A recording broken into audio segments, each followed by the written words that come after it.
আসসালামু আলাইকুম। এজেড সৌমুক্তা চ্যানেলে আপনাদের সবাইকে স্বাগতম। আজ আমি বানাবো ফলি মাছের মজাদার কোপ্তা, আর সেই সাথে থাকবে একটি ছোট গল্প। গল্পটি ছোট হলেও কিন্তু অনেক গভীর, যা আমাদের শিখিয়ে দিবে সময় ও ভালোবাসার প্রকৃত মূল্য।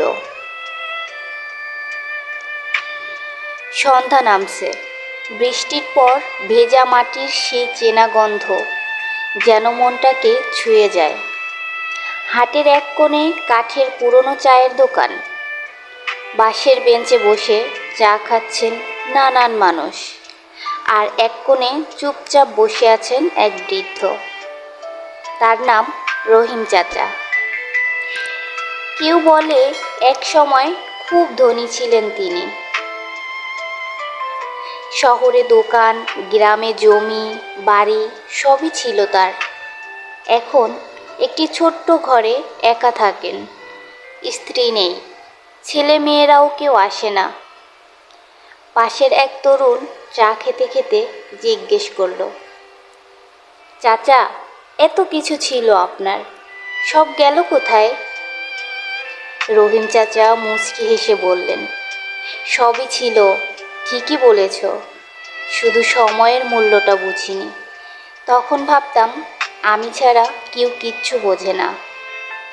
ছেলে মেয়ের সাথেও সময় দেইনি, এমনকি মা বাবার কথায় বিরক্ত হতাম।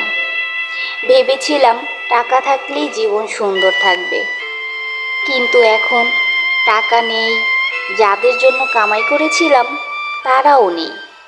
ছেলেটি চুপ করে গেল।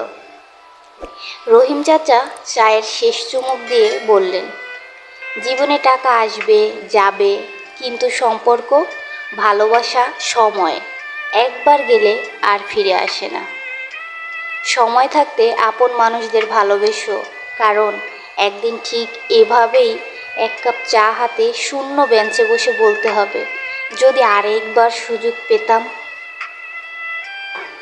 আজকের গল্পটা আমাদের এটাই শিক্ষা দেয় যে টাকা কখনোই সম্পর্কের বিকল্প নয়। পরিবার, ভালোবাসা, সময় এগুলোই জীবনের আসল সম্পদ। তাই যত ব্যস্তই থাকো না কেন, তোমার আপন মানুষদের সময় দাও। বন্ধুরা, গল্পটি যদি তোমাদের একটুও ভালো লেগে থাকে তাহলে লাইক দিতে ভুলো না, আর কমেন্টে জানাও তোমার মূল্যবান মতামত।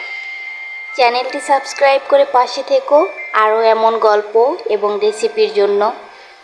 এতক্ষণ সাথে থাকার জন্য অসংখ্য ধন্যবাদ। আজকের মতো বিদায় নিচ্ছি, ফিরে আসবো নতুন কোনো গল্পে, নতুন কোনো রেসিপি নিয়ে। ততক্ষণ পর্যন্ত ভালো থেকো, সুস্থ থাকো, টাটা।